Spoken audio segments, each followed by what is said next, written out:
Hey everybody, it's Chris from Chris Beat Cancer, and today my guest is Dr. Joel Fuhrman. Dr. Fuhrman is a board-certified family physician, nutritional researcher, and six-time New York Times best-selling author who specializes in preventing and reversing disease through nutritional methods.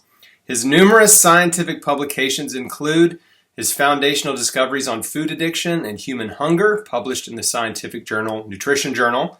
And in November 2010, Dr. Fuhrman coined the term nutritarian to describe a plant-rich, nutrient-dense eating style designed to slow aging, prevent cancer, and extend lifespan. All things I'm very interested in, and so is my audience. Dr. Fuhrman has been on the radio and TV hundreds of times, been on Dr. Oz lots of times, Today Show. He's educated millions of people about health and healthy eating. He's had 4 big PBS specials. Maybe you've seen one of those. He's raised over $35 million for public television. And in addition to running the Dr. Fuhrman Wellness Center in New Jersey, he also operates the Eat to Live retreat in San Diego, where people from all over the world come and stay from anywhere from 4 to 12 weeks. And we'll talk about that too, because some of you watching or listening, this actually might be a great resource for you. To break out of your home environment and get into a super healthy living and eating environment to help you get well. So his latest book is called Fast Food Genocide: How Processed Food is Killing Us and What We Can Do About It. How was that for an intro? Sounds great to me. Good. Who is that guy? That's you. So it's great. It's great to be with you. Thanks so much for taking the time to talk. I know my audience is going to love you. Many of them know you already and love you, so they're going to love hearing from you and enjoy our chat. So thanks. Well, thanks for having me on, Chris, and appreciate all the good work you're doing as well. Thank you, man. It means a lot. Thanks so much. So I'd love to hear your origin story. How Joel Fuhrman became Dr. Joel Fuhrman, and not just any old MD, but an MD who is so passionate about nutrition, diet, prevention, healing, all those things. Because most medical doctors, as we know, don't talk about diet at all. You mean how I kind of decided to go to medical school? Well, how did you become...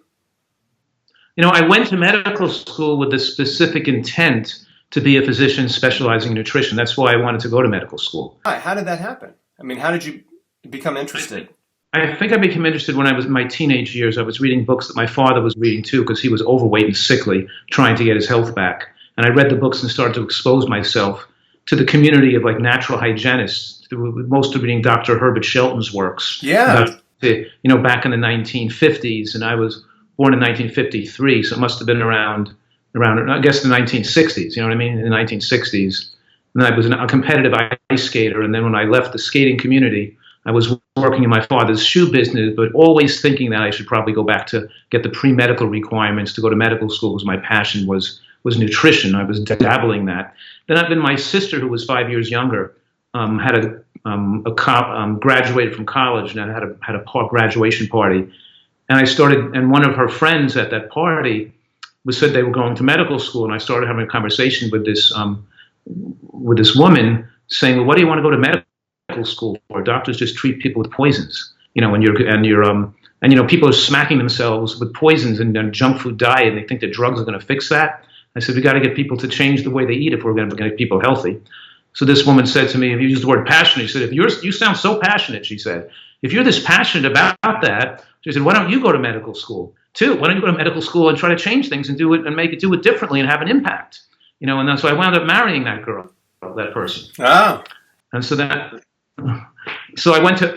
that point, I left my family's shoe business because I graduated college 3 or 4 years earlier.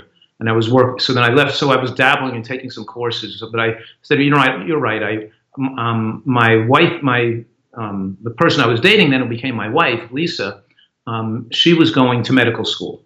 So then I quit my father's business, and I went back full time to the postgraduate program at Columbia to get the pre-medical requirements I didn't get in college. So I went back to the postgraduate pre-med program and then went to medical school.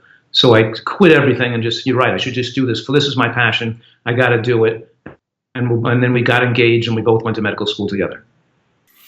That's really interesting, and it makes sense that you came into it already sort of with a passion and a focus, because probably most of your colleagues in med school were not thinking that way. And did you learn much about nutrition in med school? I was chairperson of the nutritional education committee at Penn, at the medical school, and I was working with some researchers there. They allow you and they encourage you to pursue your own interests, to specialize and to really be an expert in whatever you decide you want to do. So I did pursue that a little bit in school. When I was funny, I would influence my classmates and even the teachers about nutrition when I was in medical school. I remember when I would be walking into my seat to sit down, some of my fellow students would be hiding their candy bars and their chips, they're putting it back in their bag when I would walk by, and I would say, "Well, I'm not your mother. Do whatever you want," But I remember even back in medical school, I had an influence, and even students and people who are, I'm 65 years old, so my contemporaries, even though I'm a little older going to med school, most of the doctors who graduated med school with me are older today, and they always write me and are in contact with them how much I had a positive influence in their life and their health and their nutrition and their practices as well. So I did have an influence back then, even on my classmates in medical school. That's amazing, man. That must feel good. So you have published a number of books. Two of my favorites, I have not read all your books, but the two of my favorites are Eat to Live, which is obviously monumental, legendary book, and Super Immunity. And one of the concepts in there that you talk about is G-BOMBs, an acronym for some of the most nutrient-dense foods that we should be eating every day. Can you talk about that and explain what G-BOMBs are?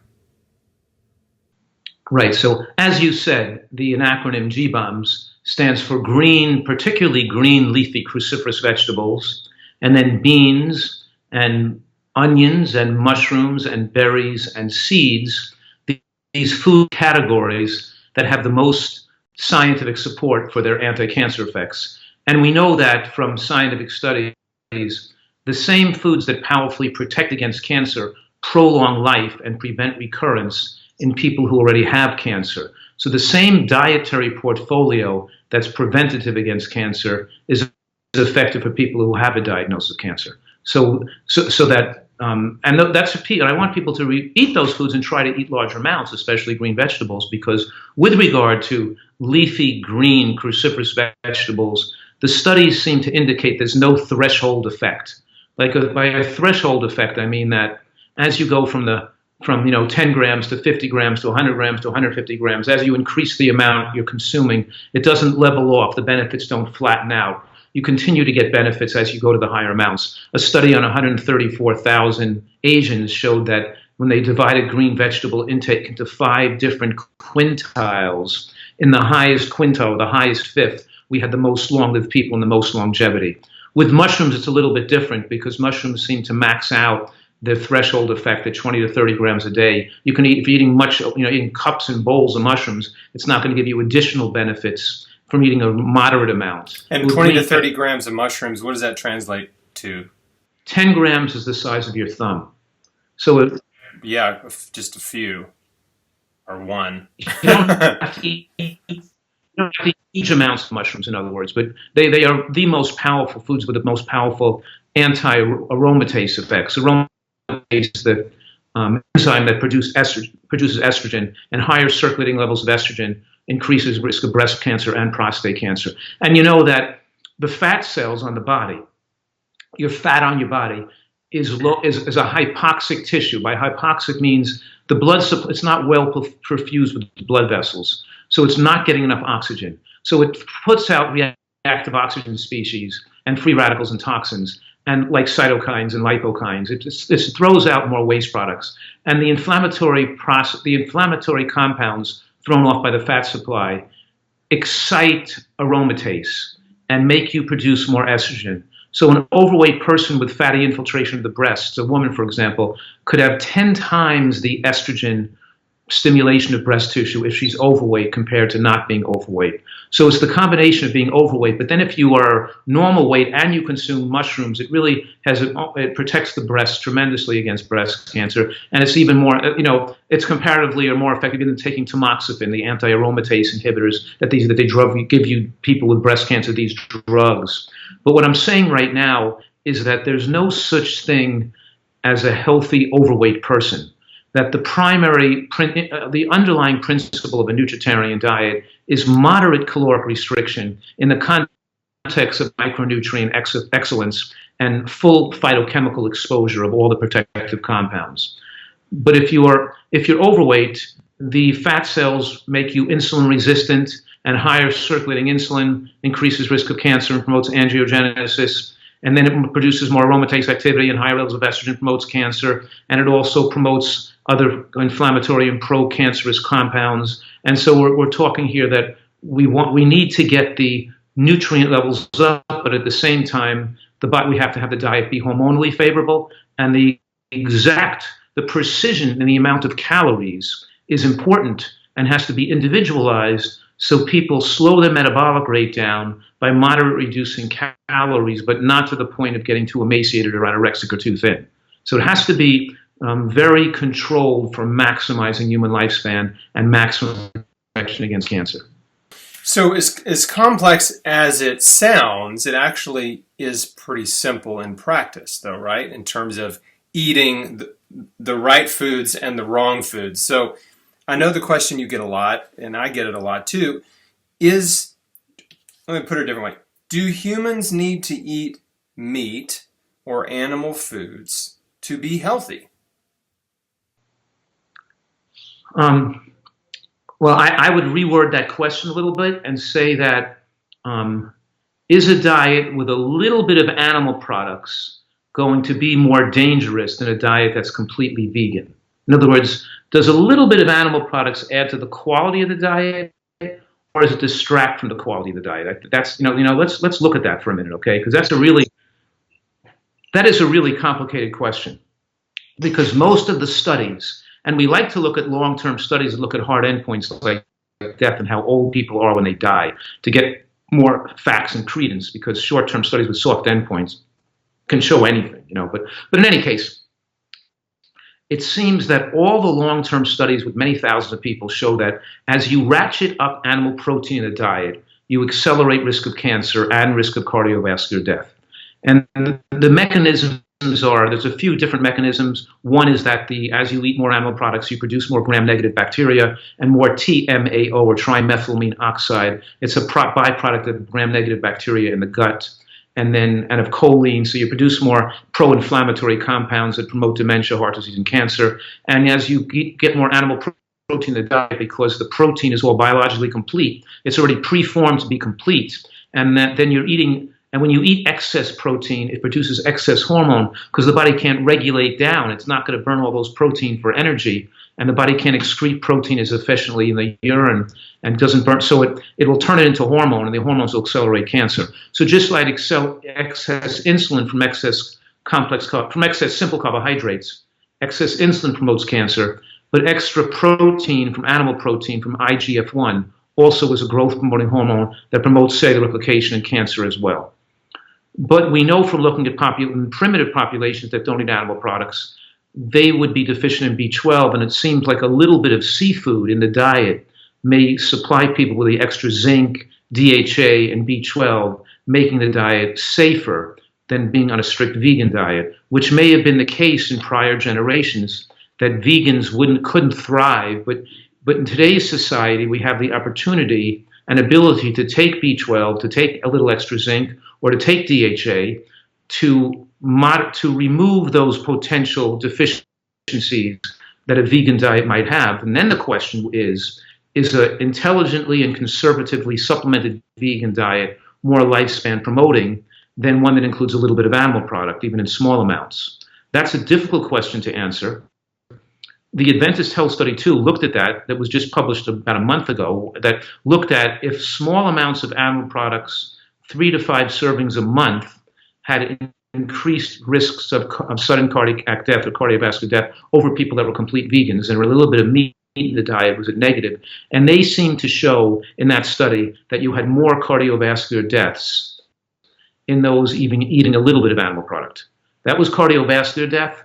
And they didn't, I'm not sure, I don't think they accounted for seafood versus other animal products. We do know a lot of the seafood is contaminated with different types of chemicals and microplastics and things like that. So eating too much seafoods puts more toxins in the body. And because of the biological concentration of toxicity in most animal products, even in seals in the Arctic or polar bears, it's not commercially raised animal products. It's just the nature of them eating more, that these predatory animals eat more smaller animals and smaller foods and concentrate the toxins in their tissues. So I'm suggesting that it's most likely that a vegan diet that's appropriately supplemented is going to more likely promote lifespan and lower rates of cancer and cardiovascular death in people. However, that doesn't mean everybody. That would be the case in every individual, because there are certain individuals who, as they age, don't absorb sufficient protein. They're weak in their ability to absorb protein, and their IGF-1 could get too low, making them frail and reducing immunity. And there may be some people that may need to modulate the protein and even need to add animal protein to keep their IGF-1 from dropping too low. So it's certainly not a one-size-fits-all approach. But I do agree for most people that a conservatively supplemented vegan diet is most likely the most lifespan promoting. Yeah, and I appreciate the fact that you are not hard line, on this, which some people are, that everyone should be vegan, and that's the best solution for everybody. I think what you were talking about too reminded me of Dr. Walter Longo's study where they found that basically a plant-based diet was extremely protective for heart disease and cancer and a lot of chronic disease up till age 65, but then they also it's like things started to flip the other way for older folks, and they might need a little more animal protein, like you said, if they have a hard time metabolizing it from plants. Yes, and I don't agree with that study, by the way, at age 65, because what I'm saying right now is if you're following a nutritarian diet, what you're aging slower, and so I'm 65, right? And I'm doing more chin-ups now. I'm doing more chins and push-ups and more aggressive athletic activity now than I did when I was 30, because when I was 30, I was coming out of medical school and I was sitting on my can the whole time. I wasn't as fit as I am now. Yeah. I'm more ripped and more lean, and I have lower body fat now than I did when I was 30 years old. And I'm not like other 65-year-olds. You know what I mean? I'm much more physical. So my digestion's not going to be like other 65-year-olds. These are 65-year-olds who are old 65-year-olds. You know what I'm saying? Like people I went to school with, and most of them are dead already.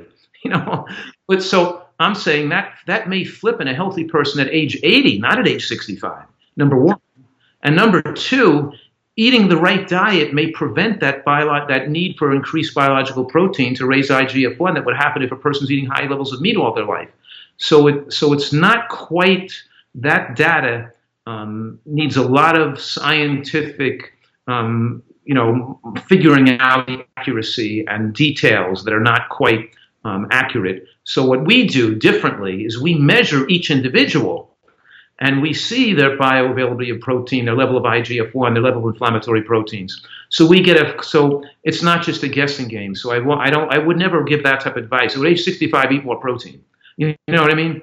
Because what I'm finding is that most people, even as they get to be 80 and 85, don't need more protein. And a nutritarian diet, as different from these low-fat, high-carbohydrate vegan diets with a lot of potato and rice, a nutritarian diet is much more protein adequate to begin with because it contains soybeans and other beans and solid greens and leafy greens and quinoa and Mediterranean pine nuts and sunflower seeds and hemp seeds. So we're already increasing the protein content of plant foods. And in the Seventh-day Adventist protein study published in March of 2018, it showed that more animal protein made for a shorter lifespan, even as the people got older, but more plant protein food accelerated life that made increased longevity. So they compare. So what I'm saying right now is when your diet is primarily plant-based, eating more high-protein plant foods showed in that large-scale study to enhance lifespan. And we're talking about high-protein plant foods like, broccoli, artichokes, quinoa, Mediterranean pine nuts, hemp seeds, sunflower seeds, black beans, soybeans, edamame. So we're trying to include high protein plant foods, whole foods, does make the diet more beneficial for the elderly. These rice-based, macrobiotic, potato-based diets are not adequate protein for toddlers and children, young children, and they're not adequate protein for the elderly, let's say above 80, not above 65 anyway. And then we have a lot of that vegan community advocating you don't need supplements like DHA and things like that. And then we have seeing a lot of those elderly vegans losing their memory or becoming demented, early stage of dementia prematurely and getting demented in later life. I've had a lot that's been my experience. I've taken care of this community for the last 30 years of seeing that that DHA is an important element that affects about 50% of vegans. When you measure the blood tests, that about 50% of vegans who are not supplementing don't fall in that ideal range of the omega-3 index.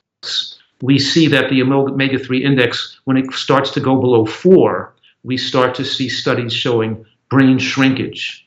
And so we want to keep that level, 5 or above, a safe level. And some people would not need supplementation because they genetically make enough, but other people would. Likewise, again, not the one diet fits all approach. We want to make sure everybody is safe in doing the right thing. It does make sense to actually have someone look at your blood work and see where you're deficient or not. And so are there any other supplements that you find that maybe vegans or those eating a plant-based diet need on occasion? Well, some of them are variable. Like vitamin D, you don't want anybody to be vitamin D deficient. So it depends on, and the amount of vitamin D people need from where they live, their skin color, how much they're outdoors, their genetics vary tremendously too. So we just can't assume that people don't need it. We have to assume that, if you have a blood test showing you don't need it, that's fine then. You know what I mean? So we want to make sure people have sufficient vitamin D. That's one thing. The next thing is zinc, because you'll only absorb about 20% of the zinc from plant foods compared to 80% from animal products. And we know that zinc absorption goes down with aging. And if we're not going to have a heart attack or cancer, then another cause of death from thousands of years ago is infection and pneumonia as the immune system winds down and the immune stem cells start to get depleted in later life. The question is, does added zinc make you have less chance of pneumonia and infection in later life?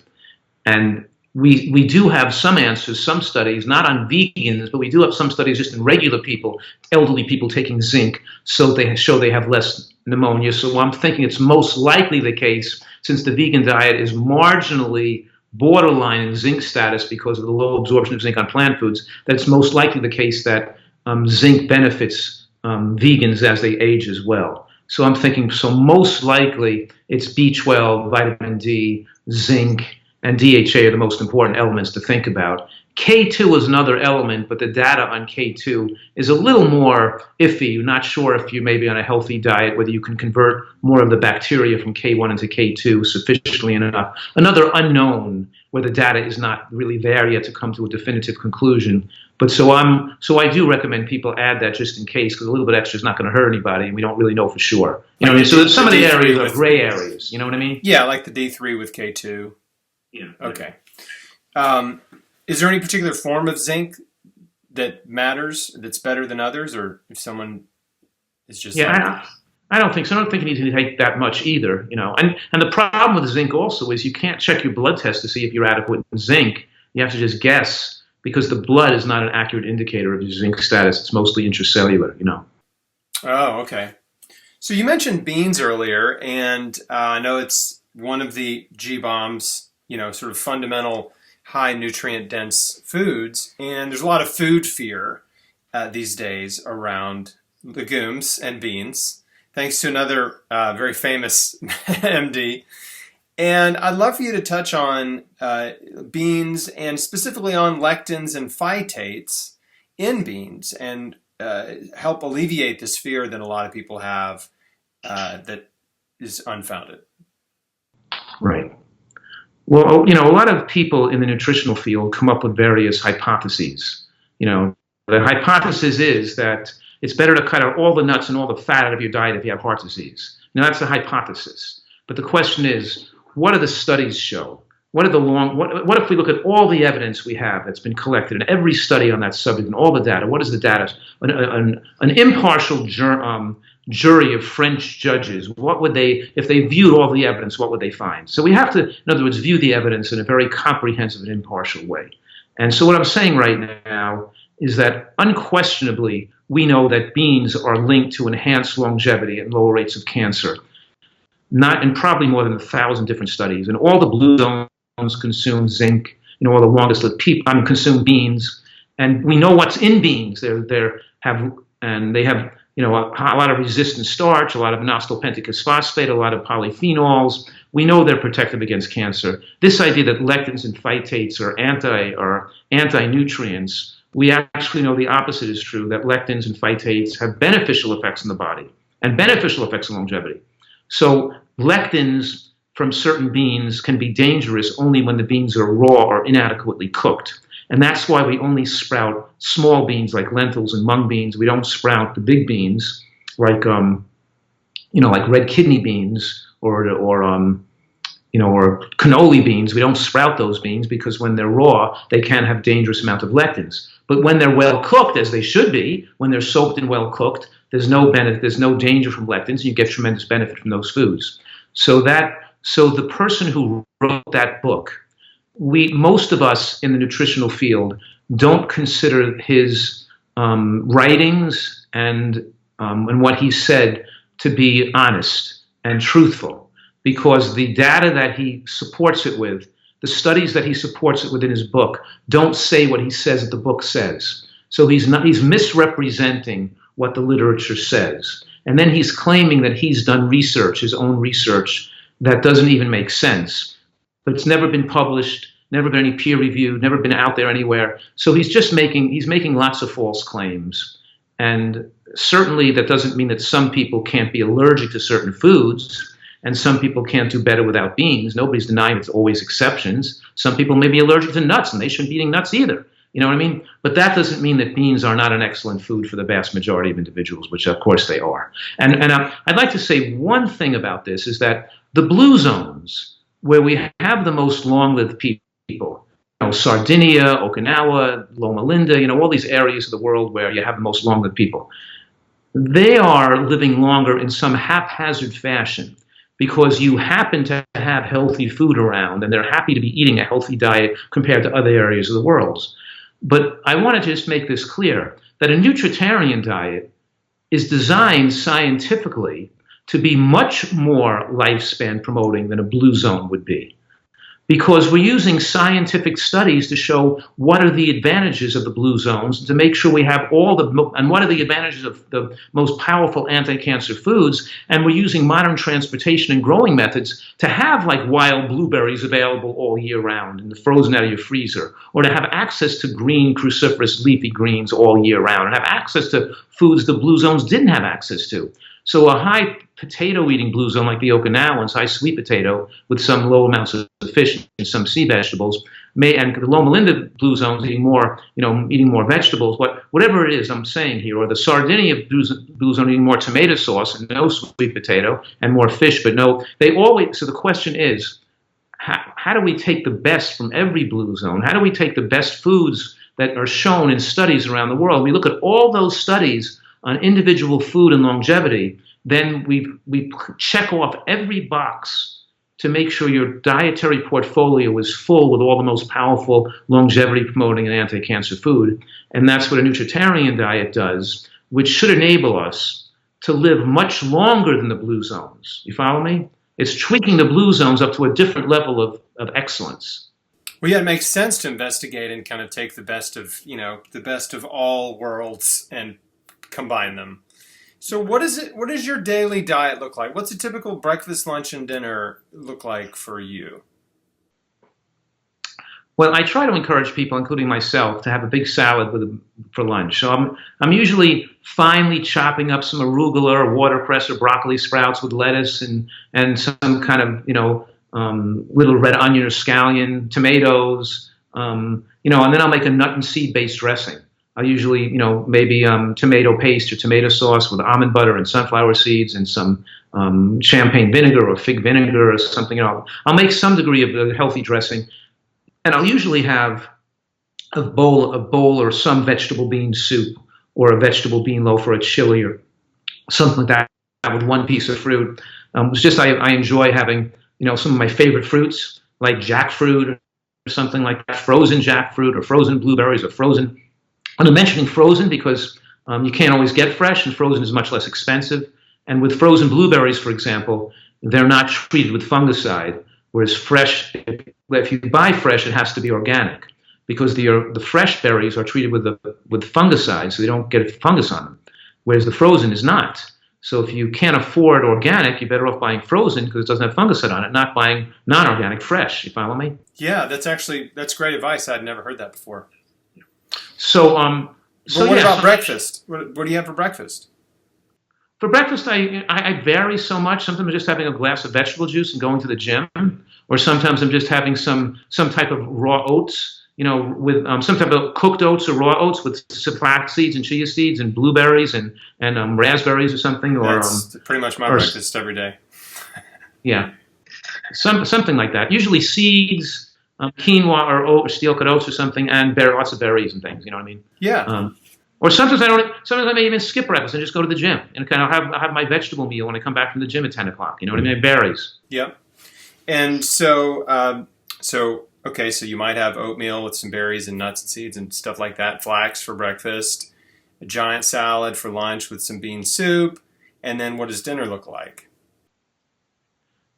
I usually have more cooked vegetables than raw at dinner. Maybe it'll be like artichokes, asparagus, broccoli, string beans, snow pea pods. Maybe it's a wok with mushrooms and onions, and I'm wokking it in water with water chestnuts and bamboo shoots and shredded cabbage and onions and mushrooms and things like that. And I'm putting on a Thai curry sauce on top, and I'm having a little bit of raw vegetables with a dip. Maybe I have some kale chips or raw vegetables with a hummus dip or a salsa dip or something, and then I'll have some more fruit for dessert. And I love so maybe my lunch is more where I have my big salad and get more raw in for lunch, and at dinner I'm having a little bit of raw but maybe more cooked vegetables.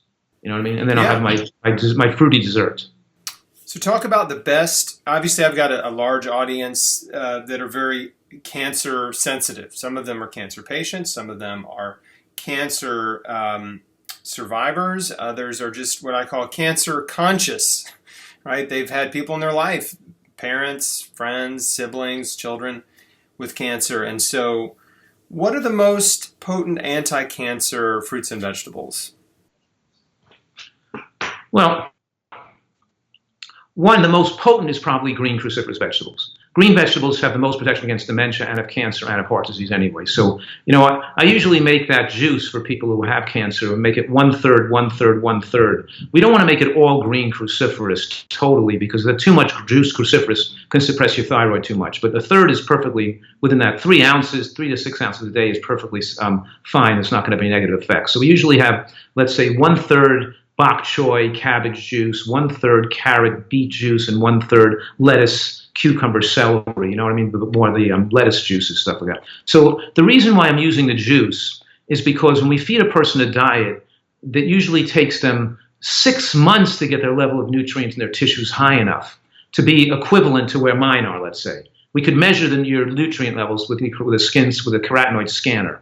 And when the average American scores, let's say 30 instead of 30,000, and we wanted to get up to 100,000 or 80 or 90,000, and they'll get to be 40 or 50,000 in a few months, and then 60 or 70,000 in a few more months. We don't want to wait so long, so we use juicing to get them up there quicker. You know what I mean? So we Absolutely. Get them where maybe you and I have been eating this way for years. Our levels are high enough of nutrients in our tissue. We don't have to juice as much. But at the initial phases, we're giving people juices without having to exceed, because they're too full and they can't eat enough food to get their level of nutrients high enough, quick enough. And we want them to get their immune system to have the full benefit of the phytochemical penetration of the tissues. It's not how, so that's where body fat also dilutes and sequesters nutrients. You know what I mean? So, and spasm muscles can actually sequester and utilize nutrients too, cause inflammation in muscles that are in spasm and cause anoxia or hypoxia. You know what I mean? So we're talking here about getting the body of enough nutrients. So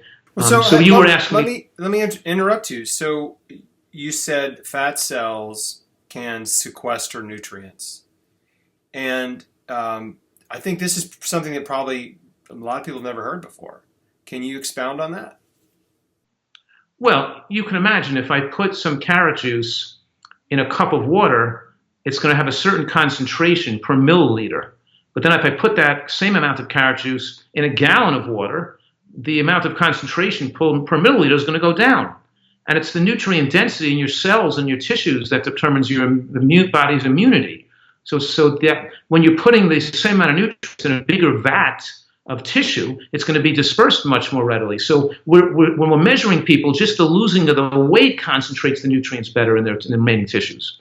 And then as we talked earlier, fat cells are a magnet for toxins. And they're also hypoxic, producing free radicals, and that's going to suck up a lot of nutrients. And also, like I'll give you an example, even that I've seen people's nutrient levels because they had spasmed muscles and some degree of fibromyalgia due to muscle tissue that was in spasm. And we use therapeutic massage, therapeutic pressure to soften the muscles to allow for better blood flow. So nutrients can get in there, remove the lactic acid, and make the nerves less irritated and painful with more oxygen penetration, with pressure along the nerves. We found it knocks the level of nutrients down in the body because as we're opening up the channels for these muscular tissue that's been in spasm and tight, now that we've opened it up, they were lacking nutrients for so long that we actually measuring the nutrients find the nutrients temporarily start to go down as this tissue requires more nutrients to heal. So healing requires more nutrients. And then the tissues go back up again. So during those phases, we want to flood the body, we want to make sure the body's having extra nutrients as the tissues better enabling healing and better enabling immune function and cell repair. Because these phytochemicals fuel cell repair, and the longevity proteins like SIRT1 and AMPK, AMP kinase, are accelerated that protect our DNA and protect our telomeres from shortening and help maintain stem cells. So they're there to replenish senescent or dangerous cells, are activated by caloric restriction, exercise, and phytochemicals. The phytochemicals in colorful plants, of course. And the skin of colorful plants are more powerfully protective. Like the skin of an orange, that's why we use kumquats, because we eat the whole skin for cancer patients and not the whole oranges, you know what I mean? And that's why we, using wild blueberries, because they're really small and they have more skin surface area per blueberry. Their ratio of skin to innards are higher. Take the orange, throw the juice away and eat the skin. That's where all the nutrients are, what I'm saying? So we're giving people, we're paying attention to their level of phytochemicals because that really protects the longevity proteins and activates the stem cells. So giving these colorful phytochemical compounds in their diet. I love that, and I think a lot of people watching and listening will clearly understand why I'm such a big fan of yours because, you really gave me a lot of clarity as to why what I did helped me because my anti-cancer diet for years, as I was trying to prevent this recurrence that the doctors were telling me was a certainty, was vegetable juices all day, giant salad with onions, mushrooms, garlic, cayenne, peppers, of course kale, spinach, right? Just nuts and seeds, sprouts, twice a day. So I was eating a giant salad for lunch and dinner. Yeah, and then juicing. So and I was really operating mostly on instinct. This was 2004, and I didn't know who you were at the time. But I was just like, how can I get the highest volume of plant food into my body every single day? And that was through juices and giant salads. I mean, that was it. And I was doing some fruit smoothies too and fresh fruit. But, I know. It's so incredible. I mean, what I'm saying and you're saying is that we have like an unprecedented opportunity in human history because we could never get these superfoods in prior generations so readily available. In other words, we could eat the worst diet in the world, be as sick as crazy, but we also have to have the best diet in the world. I was at a farmer's market recently, and this guy, Josh, was making microgreens. He was like growing the greens and cutting them off. So I'd have these little baby greens. And, the younger vegetables are even more nutrient rich. You know what I mean? And there's more anti-cancer stuff in the sprouts and the other vegetables.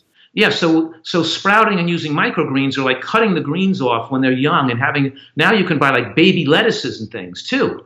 So we couldn't even get baby lettuces and baby microgreens and baby what are they called mesclun greens when you were younger, and now you can get watercress and you get broccoli sprouts. I mean, you're right, is that we can really have a diet that our ancestors could not achieve in quality and protectiveness. Yeah, it's exciting. There's a little bit of a high tech element to it, right? Just because of the science and what we've learned, and so yeah, it gets me excited for sure. So let me ask you this: I heard you talk about in a recent interview that is something that really I thought was so fascinating, and that was the triage effect. Can you expound on what that is? Yes. The word triage means that, like when you go to an emergency room, they're going to take care of the sickest patients first, and they let you wait if you have something that's not that bad, because the people that need help have to get it the most. And most people are under this impression that if you're feeling okay and doing okay, that, like, for example, that you're not nutritionally deficient because you don't have scurvy. You're okay. And I'm saying that we need to have nutritional excellence, not just prevent scurvy. It's, in other words, the amount of nutrients we need to prevent a deficiency is not the same as the nutrients we need to maximize our longevity proteins and stabilize our DNA, our telomeres, and our stem cells with aging. And we could use vitamin K as an example. The RDI for vitamin K is 150 micrograms, right, which is not going to prevent a bleeding disorder. But a healthy nutritarian diet, all these vegetables that you and I are eating, might have 2,000 micrograms of vitamin K. So is there some mistake? Is there some different? How come our diet's giving us over 1,000 where the RDI is only 150? Are we just wasting all that extra nutrients? Of course not. There's some value to those extra nutrients in all the vegetables we're eating. And we found out that the body, when it doesn't have enough, it will take what it needs for its current survival and reproduction, but it'll do so at the expense of the longevity proteins, of telomeres, and of stem cells. And to maximize stem cell maintenance and telomere length, the extra vitamin K is useful. It's just not useful to keep for yourself right now. So the triage effect means that we don't want to just take nutrients to prevent disease. We want to have enough nutrients to maintain longevity of our cells and of our body proteins so that we can live as long as possible. And that's what the triage effect is talking about, that we do need over 1,000 micrograms of vitamin K, not from supplements, but from food. And these extra phytochemicals and isothiocyanates, ITCs we're getting from the higher green vegetables, does benefit us and does benefit the stem cell length of life in later life. But you don't see those benefits till you get older, because you were doing fine with less when you were younger. It's in the long run where you're going to see those benefits show up.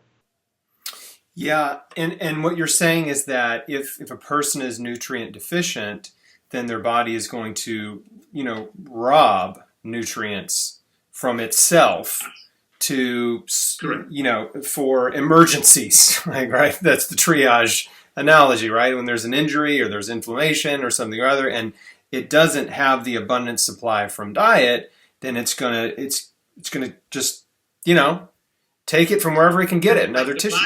The body takes care of your later life health last. It wants to take care of your immediate needs and reproduction first. It doesn't care if you live to be 100 years old. It only cares that you reproduce the species. And we have to be more intelligent. We have to really think about how to protect ourselves between the 80 to 100-year-old range. It's the 80 to 100 which we're enabling right now. You know what I mean? We're adding that extra 20 years of really good quality life. You don't have to be that healthy to die at 80. The problem with people dying at 80 is they have a crummy life between 70 and 80. We want to live to be 100, but we want to have a great life between 90 and 100. In the last 10 years of our life, we still want to have a life worth living. And that's where you have to take a little bit of more intellectual effort and expertise to be able to achieve that in most cases. My focus has definitely shifted towards longevity. I mean, initially it was just cancer survival and healing, right? And then, and now I'm 41.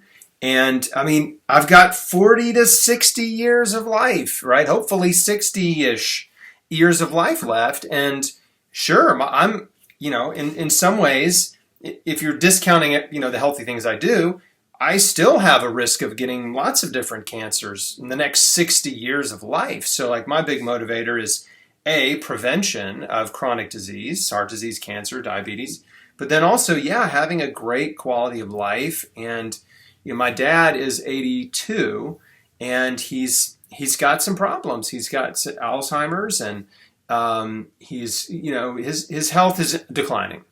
And it's difficult. That's so needless because the science is there today, and we don't have to have it happen. If we don't want to have it happen to us, it doesn't have to happen. Right. And I really thought it was interesting. I mean, I just want to hammer this point home that you said about how our body is constantly trying to keep us in a state of optimal health, but we can be sacrificing our longevity for today's health if we're nutrient deficient, right?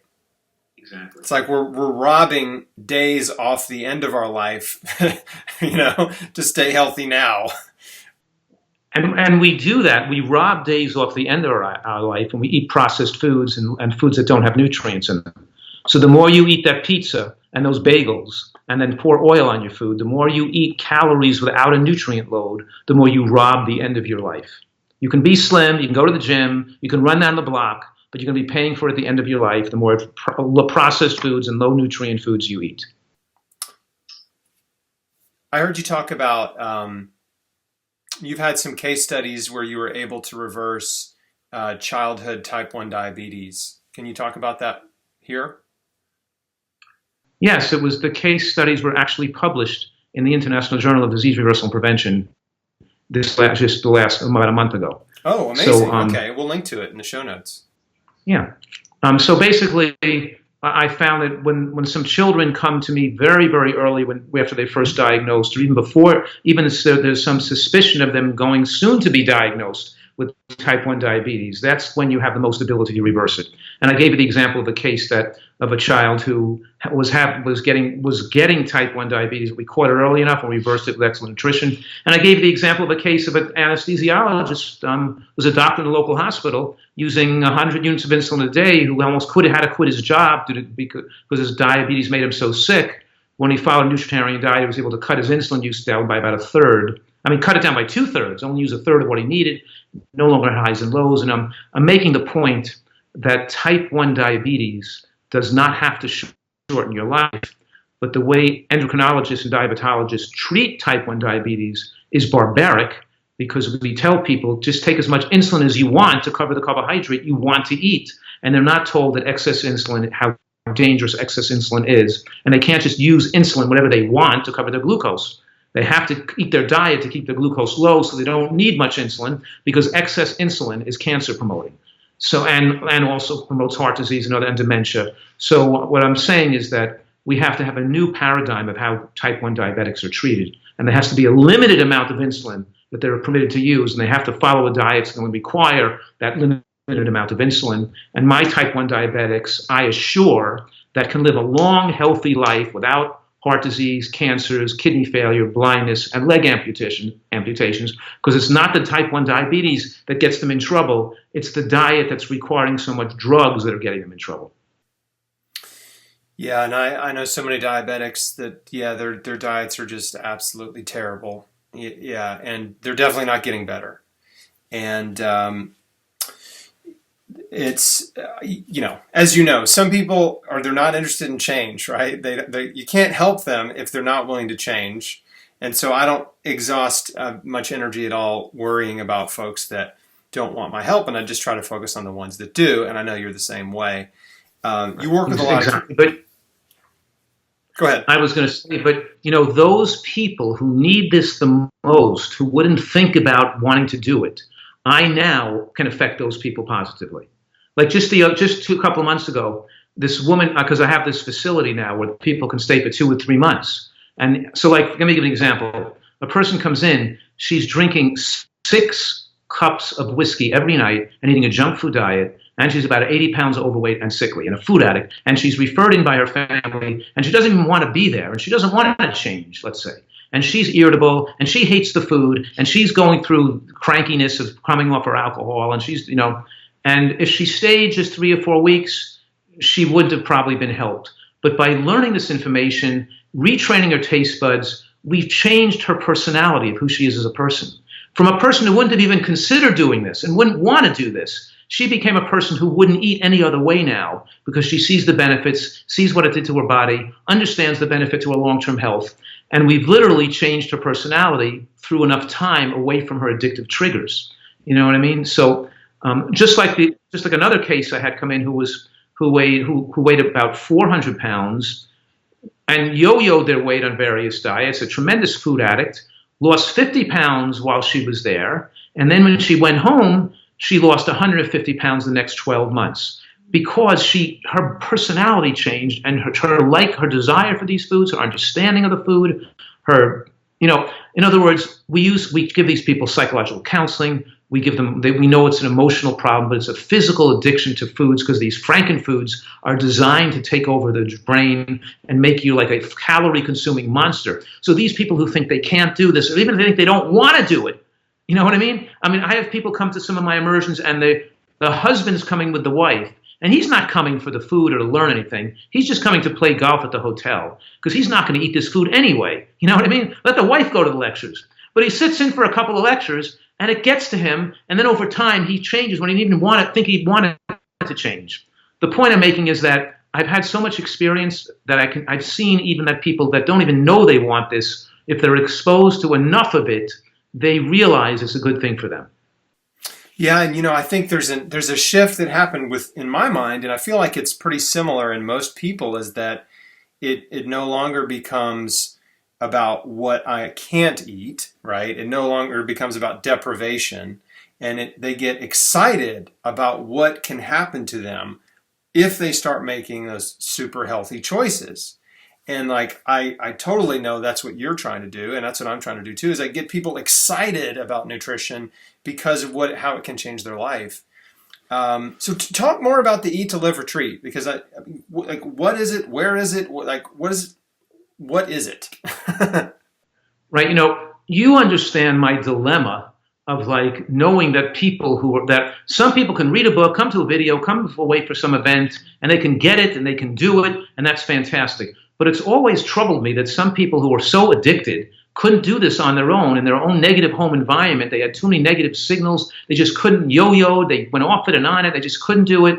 And I knew if I could get these people to stay with me long enough, away from their addictive triggers, like a drug addiction, place away from your cocaine. You can't get off cocaine while you keep snorting every couple of days. You got to have the cocaine taken away from you for a long enough period of time. Yeah, especially if your coke buddies keep coming over. Yeah, exactly. So the point is, I have incredible chefs there that make the food taste delicious. We teach people how to make the food taste great. They're not doing something extreme like fasting. They're eating great tasting food, and they're losing 3 pounds a week over at least 3 pounds a week, the first month, let's say.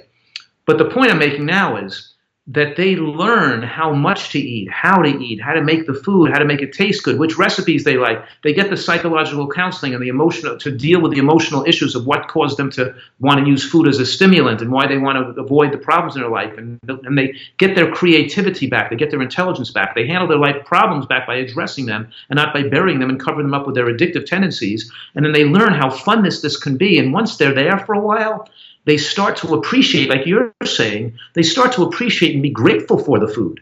They look at a passion fruit and they say, this is a miraculous food. It's like, how could it hold so much water and have such a protective shell and have this they didn't even think they would like that because it didn't taste sweet enough. But they start to like things. They start to love and really feel, wow, what nature has designed. And they start to feeling good about the world outside of themselves and less self-consumed and less living just to suit the primitive brain's desire for stimulation with alcohol and sugar and processed foods in it. They're living. They become much more worldly. Their personalities shift. They become more happy about life and more hopeful for their future. That fog lifts.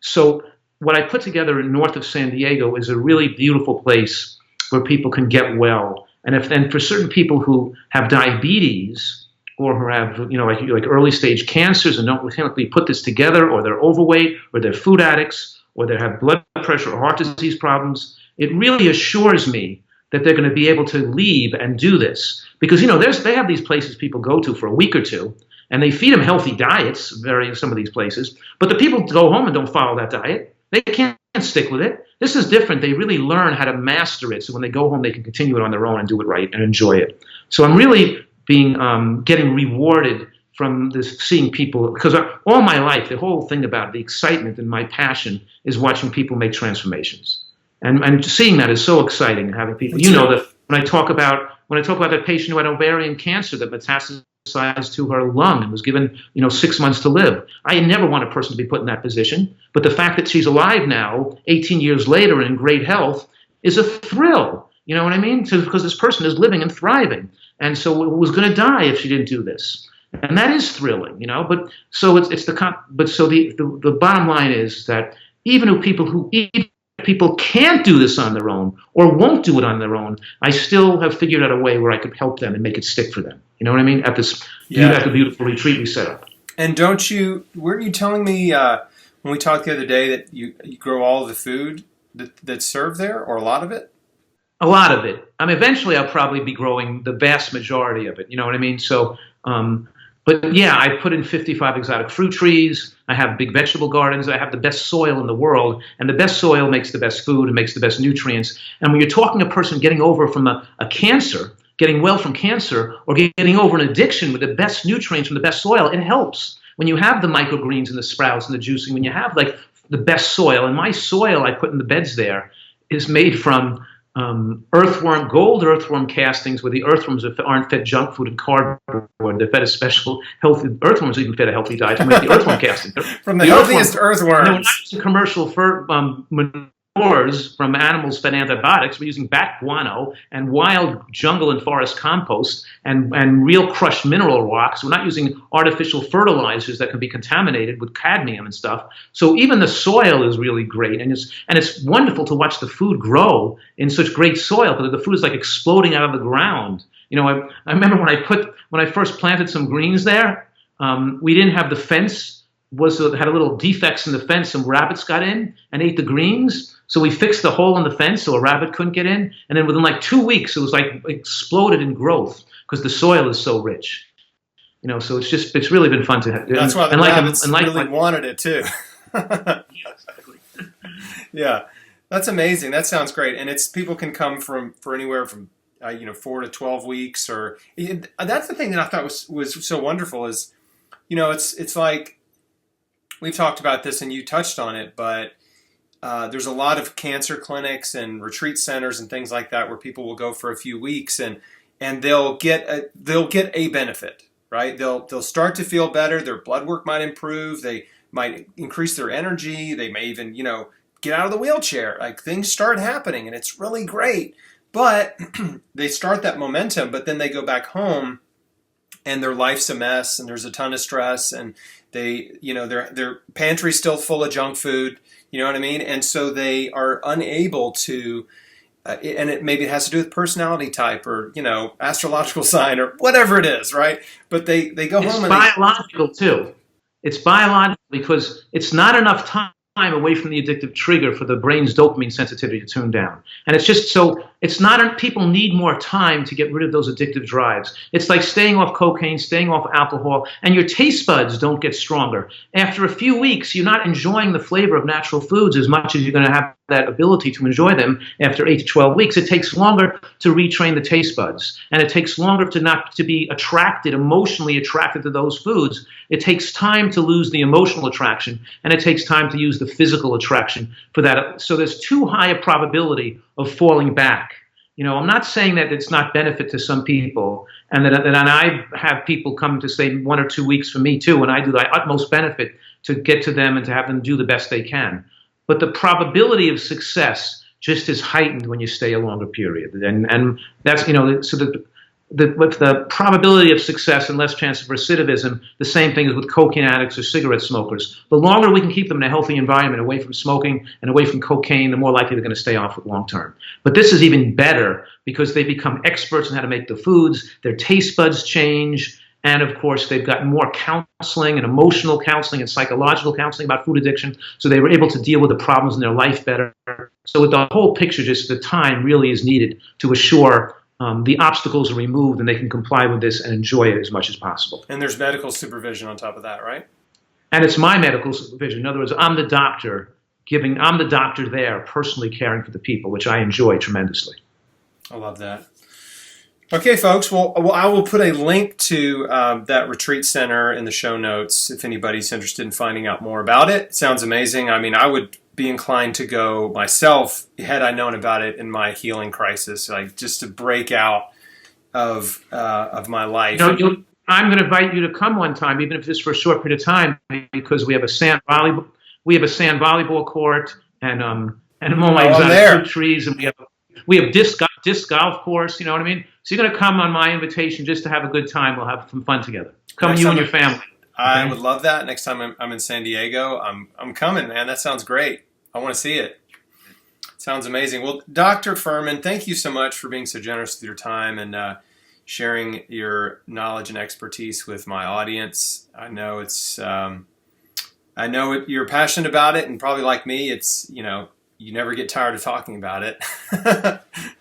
So thank you again for your great work. And everybody, I'll link to Dr. Fuhrman's books in the show notes. We'll link to the retreat center and some of the studies we talked about, and so you can go learn more from there. So is there any final words? And I'd just like to ask you to say, if someone is dealing with a cancer diagnosis, like, what do they need to know? Like, what's the most important thing you could communicate to them in a minute or two?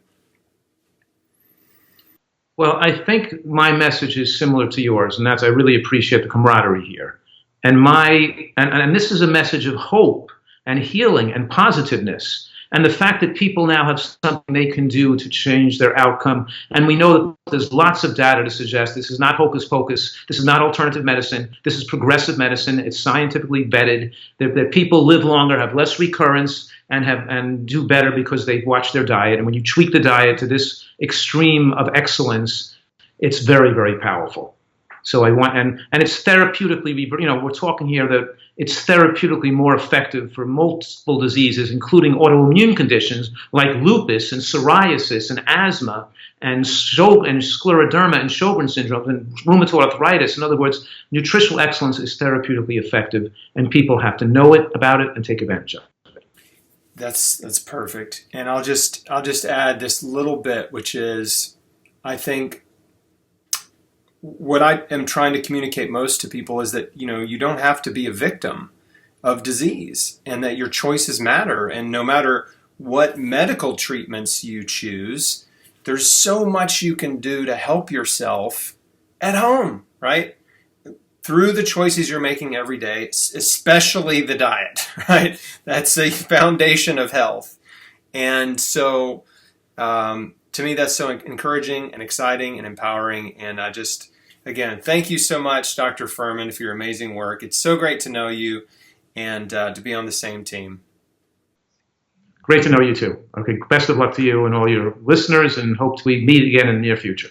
Amazing. Okay, well, thanks everybody for watching. Please like and share this video with people you care about. This is important information and needs to get out there. So thanks again, Dr. Fuhrman. Bye, everybody.